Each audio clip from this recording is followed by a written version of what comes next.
I never thought my own family would betray me like this. I always believed that, no matter what, they would be fair, that they would at least respect me. But I was wrong. So, so wronged. It all started when my parents decided to expand their business. They own a small family-run company, and for as long as I can remember, they talked about turning it into something bigger. My sister and I grew up hearing about their dreams. How one day, we could take over and make it even more successful. When I graduated, they offered me a position in the company. It wasn't a high-paying role, but I didn't care. I was excited to contribute, to prove myself. My sister, who was a few years older, had already been working there for some time. And from what I could tell, she was doing well. She had a nice car, moved into a fancy apartment, and never seemed to struggle financially. I assumed she was getting paid well, but I never thought to ask. After all, why would I? I was focused on working hard and earning my place in the company. That was my mistake, assuming everyone was being treated fairly. For months, I dedicated myself to the business. Late nights, early mornings, weekends spent handling extra tasks. I went above and beyond because I thought I was building something that would eventually be mine too. But then, one day, I overheard something that made my stomach drop. My sister was talking on the phone, laughing, saying something about a huge payment she had just received.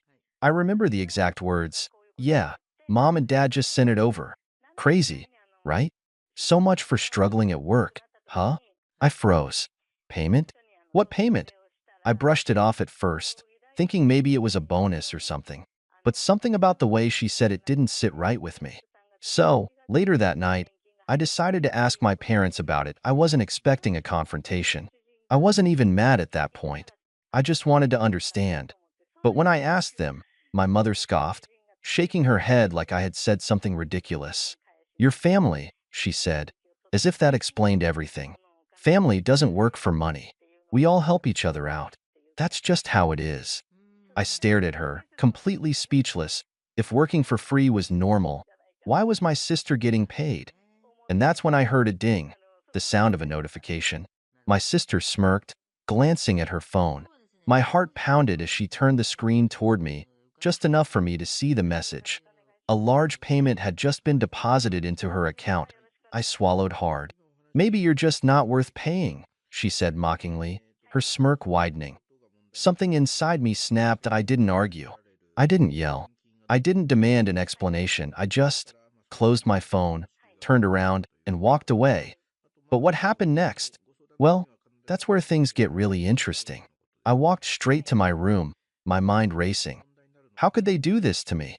After everything I had done for the company, late nights, early mornings, extra hours, I was nothing more than free labor to them. And my sister? She knew about it. She enjoyed it. That smirk on her face wasn't just arrogance. It was satisfaction. I sat on my bed, staring at my phone. I wanted to scream, to confront them, to demand answers. But what was the point? They had already made up their minds. I spent the next few days in a fog. I still showed up to work, but my heart wasn't in it. Every time I saw my parents, all I could hear was my mother's dismissive laugh. Every time I saw my sister, I imagined that payment notification flashing on her screen. Then, one night, I made a decision. I was done. I wasn't going to waste another second working for people who didn't respect me. If I wasn't worth paying, then I wasn't worth staying. The next morning, I walked into the office, went straight to my dad's desk, and handed him my resignation.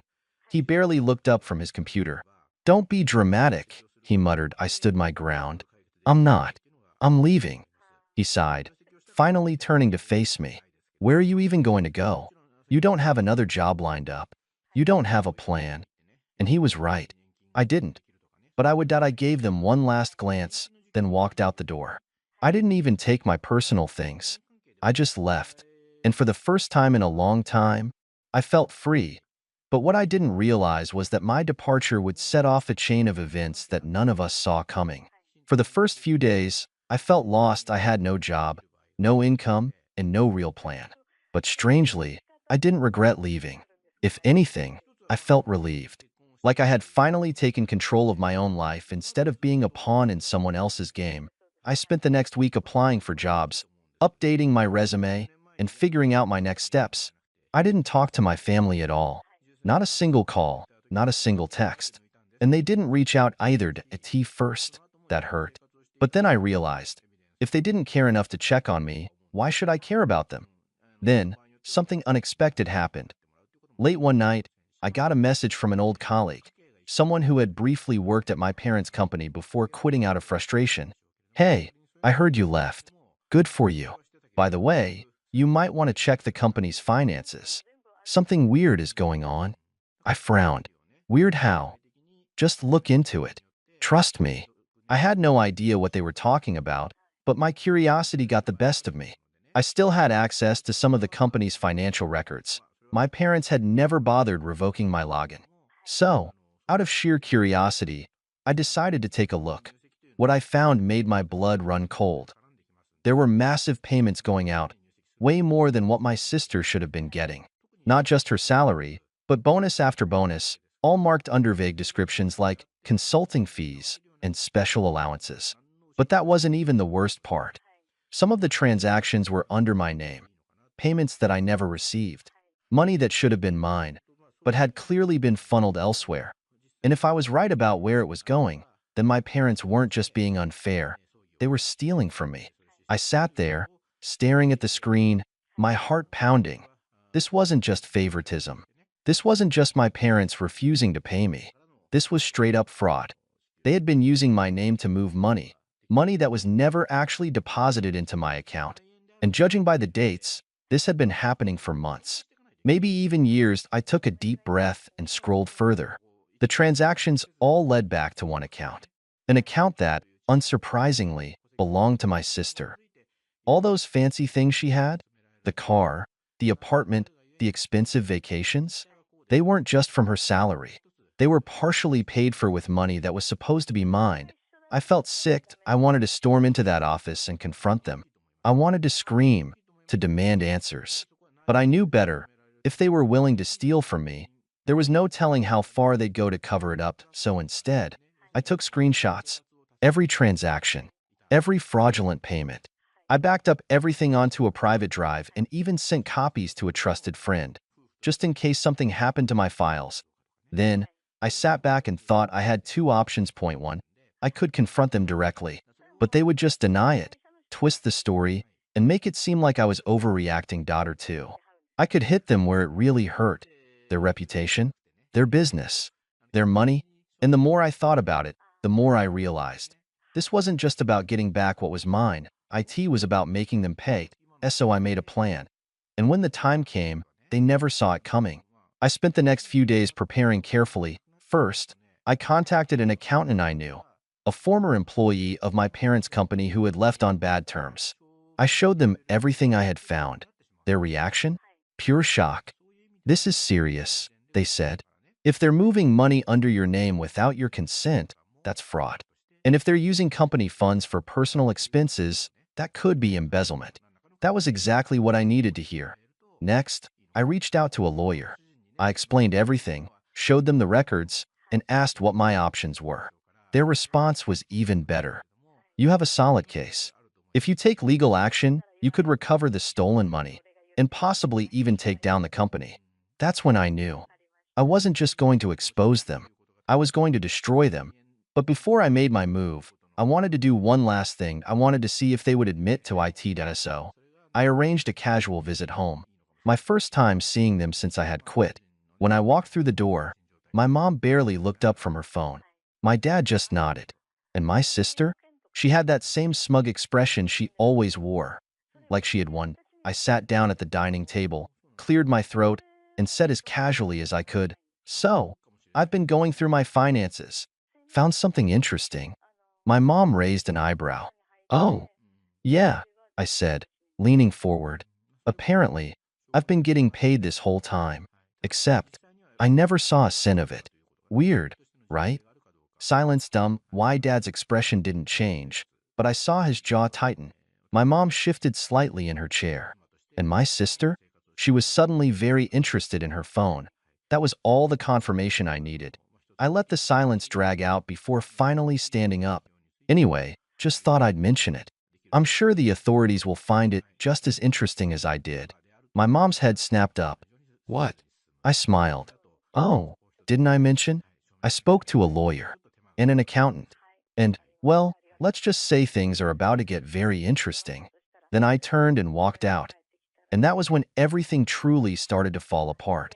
I didn't look back as I walked out of that house, but I knew. I just set a fire that couldn't be put out. The first sign of panic came that very night. My phone buzzed repeatedly, calls from my mom, my dad, even my sister. I didn't answer a single one. Then came the texts. Mom, we need to talk. Don't do anything stupid. Dad, let's be reasonable about this. Family issues shouldn't be handled this way. Sister, you're being dramatic. It's not a big deal. Not a big deal. They had been stealing from me, using me like free labor, and funneling my money into my sister's account. Now that I was standing up for myself, they wanted to play the family card. Too late for that. The next morning, I met with my lawyer again. I officially filed a lawsuit against my parents' company for fraud and financial misconduct. My lawyer assured me that, with the evidence I had, they wouldn't just have to pay me back. They could face serious legal trouble. And I wasn't the only one who had issues with them. I started reaching out to old employees, people who had left the company because of shady practices. It didn't take long to find others who had been underpaid, overworked, or even scammed by my parents. Word started spreading. Then came the real explosion that a week later, an anonymous whistleblower, not me, I swear, leaked the financial documents I had found. The information somehow made its way to a business watchdog website. And just like that, my parents' company was under public scrutiny. Clients started pulling out. Investors started backing away. The reputation my parents had spent years building, it was crumbling overnight. And my sister, her precious bank account, the one filled with money stolen from me, it was frozen. Then, just when I thought things couldn't get any worse for them, the authorities got involved. The investigation moved fast. Too fast for my parents to cover their tracks. One morning, I woke up to the news. My parents' company was officially being audited for financial fraud, and it got worse for them. Turns out, the money funneled through my name wasn't the only shady thing they had done. As investigators dug deeper, more skeletons came tumbling out of their closet. Unreported income, tax evasion, misused company funds. IT was a mess. And then, one morning, my sister called me. For the first time in weeks, I actually picked up. Are you happy now? She snapped. You ruined everything. I almost laughed.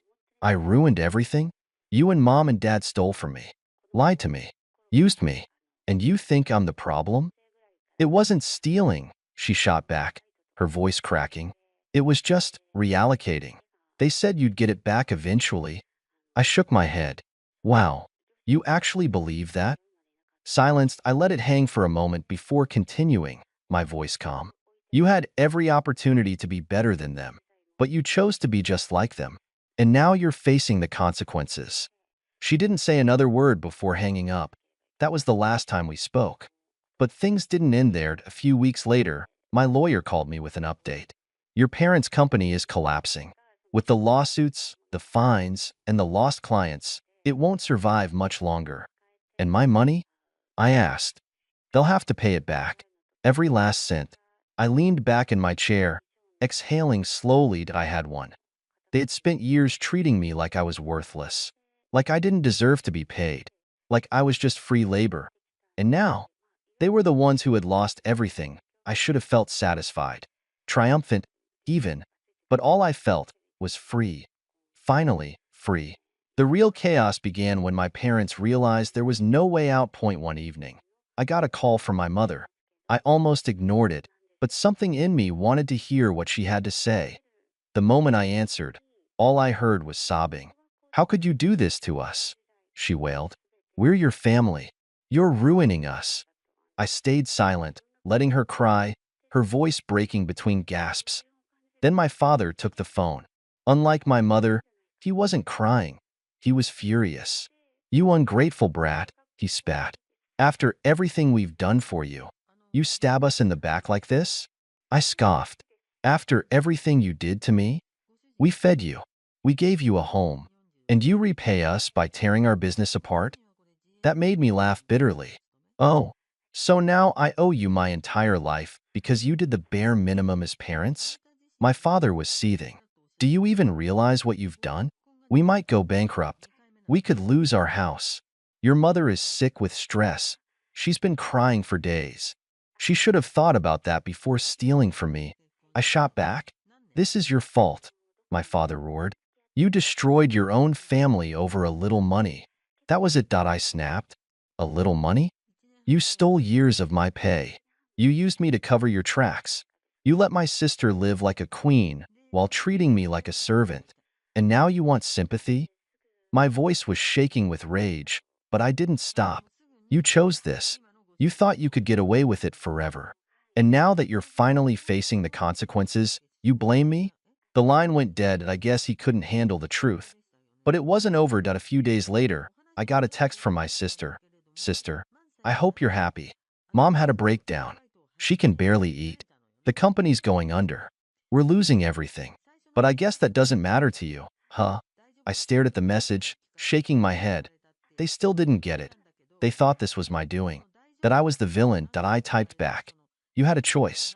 You could have treated me like family. Instead, you treated me like garbage. Enjoy the consequences.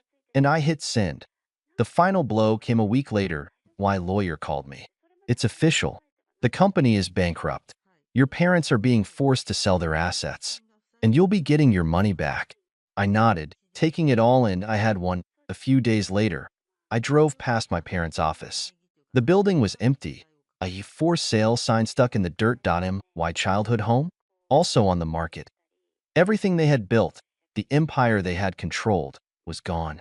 It didn't take long for the rumors to start spreading. Their once reputable company was now a cautionary tale of greed, deceit, and shattered family bonds. Clients who had trusted them for years were filing complaints. Employees who had been with the company for decades were getting settlements. And the press? They were all over it. The scandal made headlines. But it wasn't just the company that had fallen apart. The family was unraveling too. Weeks passed, and I still couldn't bring myself to reach out to them. I knew it was over. There was no fixing what had been broken. Then one afternoon, my phone buzzed again. It was my mother. This time, I answered. We've lost everything, you know, she said, her voice devoid of emotion. The house is gone. The company is gone. Your father, he's drinking more than ever. I don't know what to do anymore. I wasn't sure how to respond. Part of me wanted to say, good. But another part of me felt an unfamiliar twinge of guilt. What do you want me to say? I finally asked, my voice flat. We just need you to come back. Help us fix this. Please, we're family. Her voice cracked. I paused. The words were laced with desperation. But all I could think about was everything I had lost. The years spent working without pay. The broken promises. The way they had treated me like I was invisible, disposable. You had your chance to treat me like family. But you chose not to, I said coldly. You chose money over me. And now you're asking for my help? There was a long silence on the other end. I could hear her sniffling, trying to hold it together. Please, we're sorry. Your father is falling apart. He can't handle this. I bit my lip, staring at the floor. Maybe you should have thought about that before all of this started. You thought I was worthless. Well, now you know better. Her response was barely a whisper. You were never worthless. You're my child. But we were wrong. Please, I'm begging you. It was hard to hear her like this, broken, pleading. A part of me almost wanted to reach out. But the other part of me, the part that had been hurt, betrayed, and ignored, was too angry to forgive. I can't help you, I said finally. Not anymore. And with that, I hung up. Days passed, and the noise from my family slowly faded away. The calls stopped. The texts stopped. My parents had officially hit rock bottom, and there was nothing left for them to take from me anymore. I focused on rebuilding my own life, moving forward. I found peace in knowing that I'd taken control. And as much as it hurt to see them crumble, I knew I couldn't go back. The truth was, there was no fixing what had been broken. The damage they had caused was too deep, too ingrained. I had to keep moving forward, even if it meant leaving them behind. And that's where my story ends. Now, I'm curious, what would you have done in my place? Would you have given them a second chance? Or would you have walked away like I did? Let me know your thoughts in the comments below. Hey everyone, I never thought I'd find myself in a situation like this. But here I am. I'm Sarah, 27 years old, and for the last few years, I've been the one holding my family together. It's a long story, but I'll try to keep it short and make it clear. This has been a long time coming, and I can't hold it in any longer. When I was 22, my dad lost his job. The factory he worked at shut down, and with that came a whole avalanche of problems. My mom, who had always worked part-time jobs, was diagnosed with a condition that made it impossible for her to keep working. As the oldest, I took it upon myself to help out financially. At first, it was just small things, helping with rent, covering some medical bills, things like that. But over time, the burden grew heavier, and I ended up picking up 3 jobs just to keep us afloat. My dad couldn't get another job, and my mom's health issues meant she couldn't contribute either. I did all of this without complaining, at least not to their faces. I was the responsible one.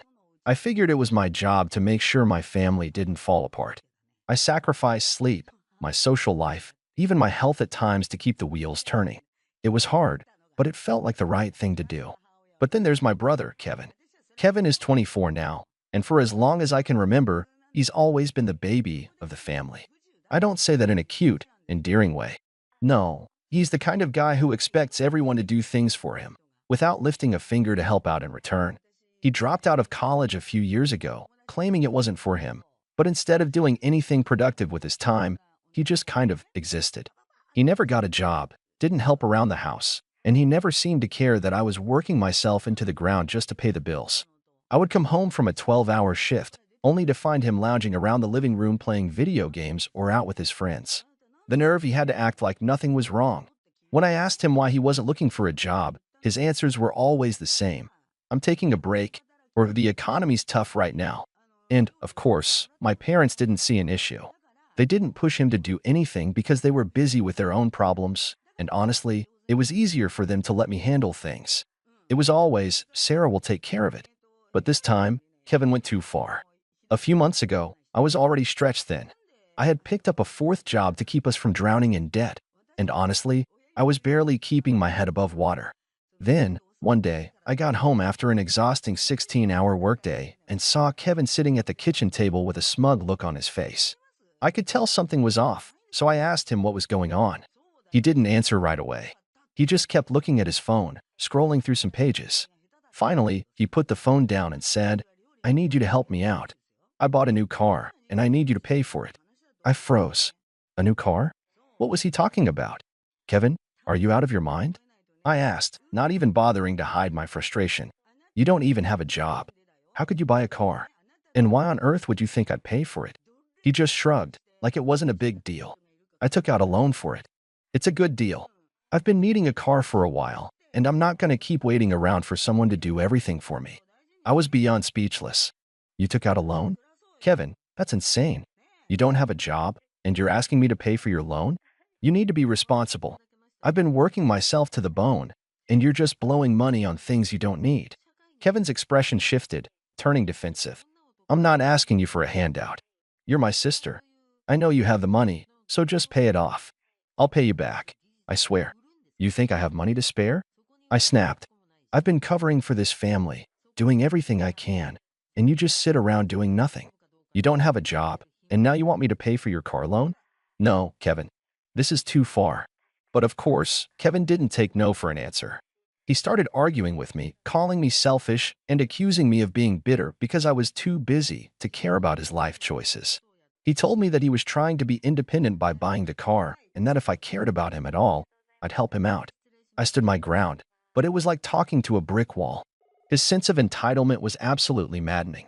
Sarah, you always act like you're the one who has it hardest in the family, Kevin said, glaring at me. I get it. You work hard. But I'm trying to better myself. You can't just keep holding me back. I couldn't believe what I was hearing. How had it come to this? I had sacrificed so much for my family, put my own dreams on hold, and this was how he treated me? Expecting me to fix his messes like I was his personal ATM? I left the kitchen that night, my head spinning. I didn't want to deal with this anymore. I was done. The next day, I had to go to work again, but before I left, I told my parents about Kevin's loan. I figured they'd see how outrageous it was and maybe help me convince him to be more responsible. But to my surprise, they sided with him. Sarah, you should help him out, my mom said, sounding tired. He's trying. He wants to be independent, and you know how tough things are for him right now. My dad added, you can't just turn your back on family. You have the money, so why not just help him? I couldn't believe what I was hearing. These were my parents, the same ones who had relied on me for years, the ones I had been helping out without hesitation. And now they were asking me to enable Kevin's irresponsible behavior? I was furious. I left the house that morning with my mind made up. I was done. No more. I wasn't going to keep letting Kevin drain me, financially and emotionally. I wasn't going to keep paying for their mistakes. So, I stopped. I didn't give them a penny. I stopped paying the rent, the bills, and I even stopped helping with groceries. It felt cold and harsh, but honestly, I didn't care. I had been taken advantage of for too long. This morning, I woke up to 30 missed calls. I stared at the screen, staring at the string of missed calls from my parents and Kevin. My stomach sank. I knew what this was about. They must have finally realized that I wasn't backing down. I took a deep breath, trying to steady myself before dialing my mom's number. It rang twice before she picked up, her voice frantic. Sarah, where have you been? Why aren't you answering your phone? Kevin is furious, and we need to talk about this. I felt the anger rise in me, but I forced myself to stay calm. Mom, I've been at work all day, like I have been for the past 5 years. I told you I wasn't going to help Kevin with his car loan, and I'm not changing my mind. There was a long pause on the other end. But Sarah, you don't understand. Kevin is trying so hard. He's going to pay it back. We just need a little time. And time? I interrupted, my voice rising. How much more time do you think he needs? He's 24 years old, and he's acting like he's still a teenager. He has no job, no responsibility, and he's depending on me to clean up his messes. It's not my job to bail him out every time he makes a stupid decision. Well, you're his sister, my mom protested. You're supposed to be there for him. You've always been the one to help. Why are you turning your back on him now? Because I'm not enabling him anymore, I said, my voice firm. I've been working my ass off for years, putting myself last while Kevin gets to do whatever he wants. He needs to learn that life doesn't work like that. He needs to take responsibility. He needs to get a job like everyone else. There was another long silence. I could hear my mom's soft, disappointed sigh. I don't know what happened to you, Sarah. You used to be so kind, so willing to help. Now you're just cold. I felt a pang of guilt, but it quickly faded as I reminded myself of everything I had sacrificed. I'm not being cold, Mom. I'm being practical. I've been helping this family for years, and it's time for Kevin to start growing up. I'm not going to keep carrying him. You'll regret this, my mom said, her voice breaking slightly. He's family. You can't just walk away from family. I'm not walking away, Mom, I said, my voice quieter but still resolute. But I'm not going to keep paying for Kevin's mistakes. I can't do it anymore. He needs to get a job. He needs to face the consequences of his actions. If he wants to be treated like an adult, he needs to start acting like one. The conversation ended in silence. I didn't feel satisfied, but I knew I had said everything I needed to. I was done. The ball was in their court now. I spent the next few days working, as usual, and ignoring the constant barrage of texts and calls from both my parents and Kevin. It wasn't easy. I felt guilty at times, but I reminded myself that I was doing what was best for everyone in the long run. Kevin needed to hit rock bottom so that he could finally realize that he couldn't keep depending on me forever. Maybe, just maybe, he would finally understand that life didn't owe him anything. A few days later, I got a text from my mom, one that left me feeling cold. Sarah, Kevin went to the bank today and took out a second loan. He's putting the car in your name. He says it's your responsibility now. You need to pay up. You owe him. My heart stopped. This couldn't be real, right? I read the message over and over, thinking I had misinterpreted it.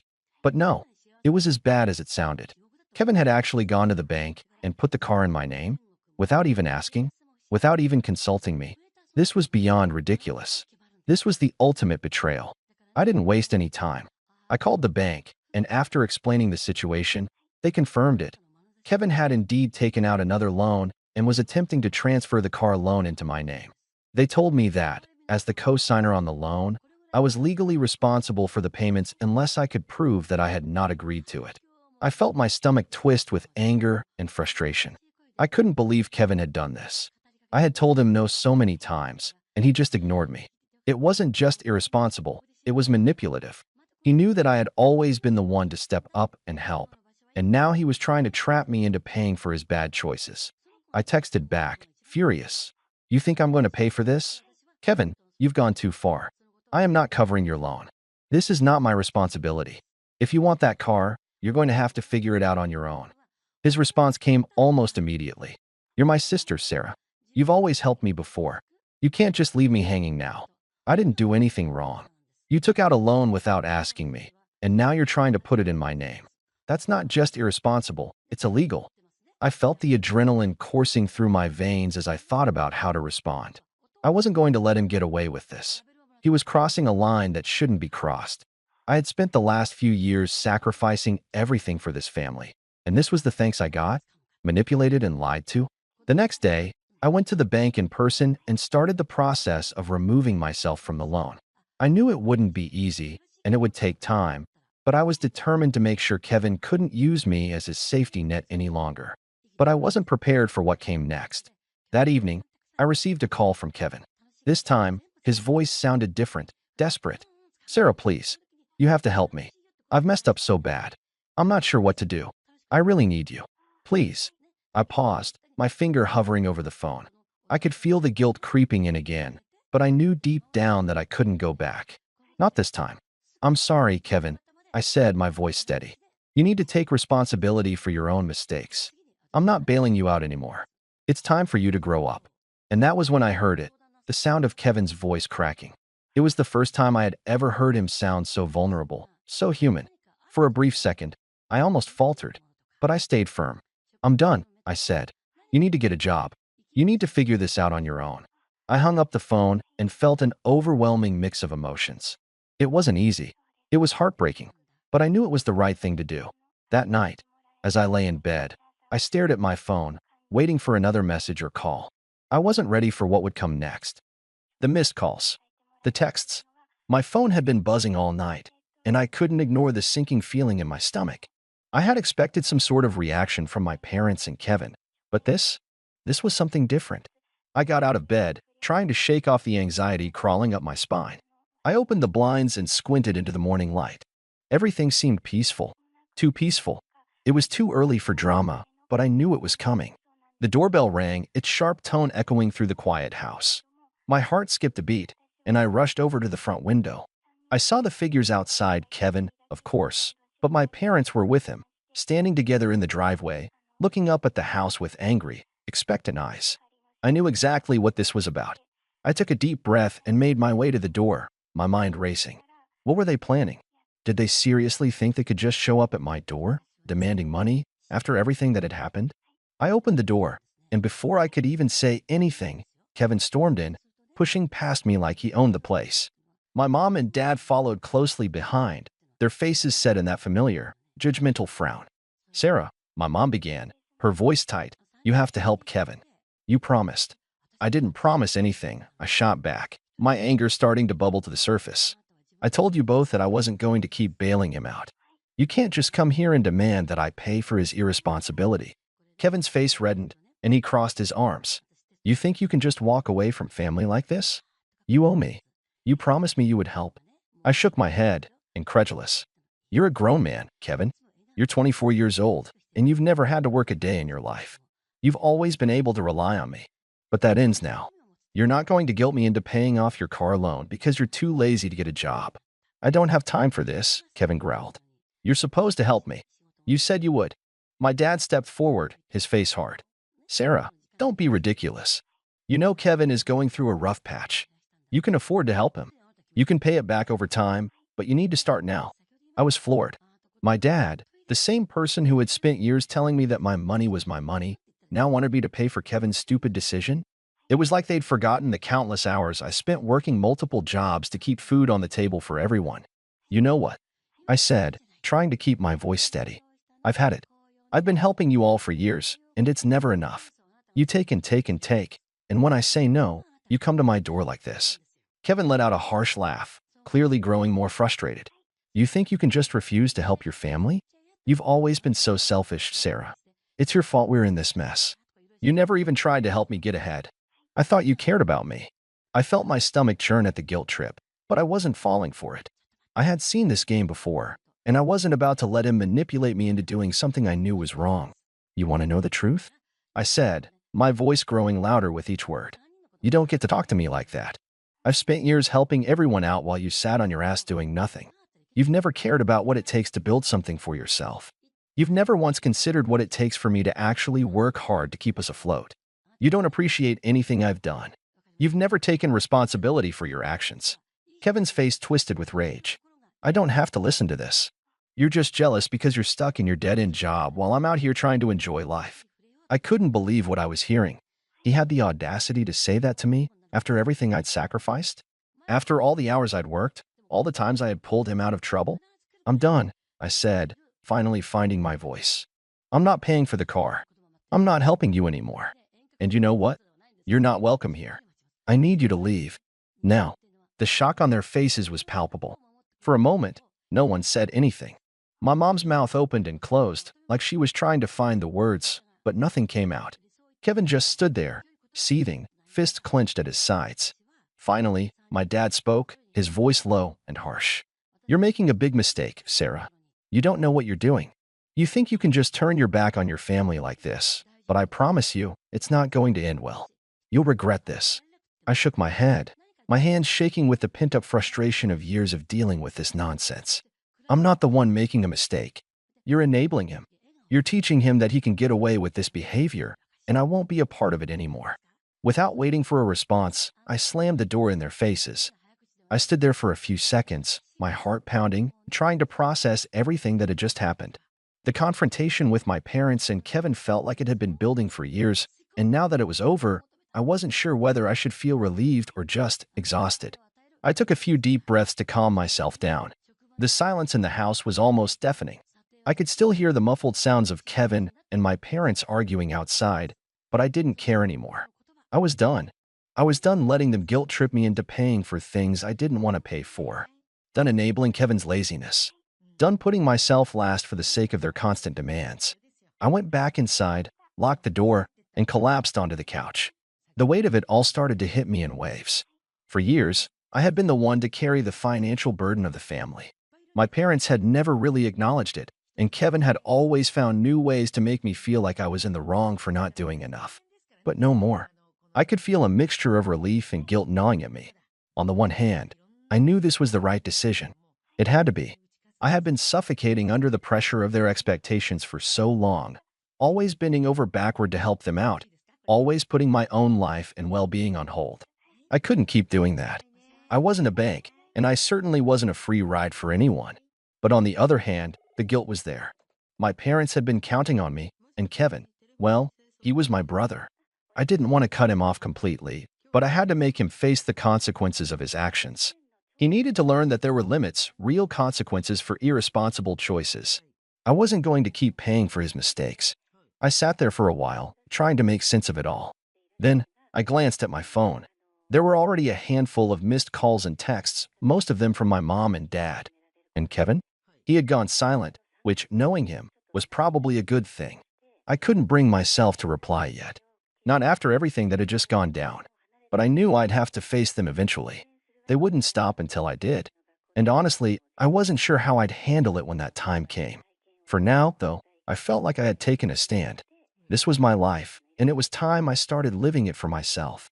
I had spent too long trying to please everyone else, putting their needs ahead of my own, and it wasn't getting me anywhere. My parents could keep their entitled attitudes, and Kevin could keep his self-destructive behavior. But I was going to do things differently from now on.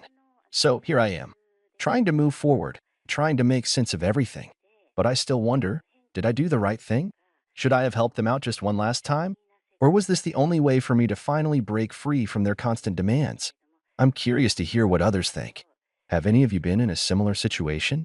How did you handle it? Did you ever have to make a tough decision about cutting ties with family or standing your ground when they push too far? Let me know your thoughts. I could use some advice.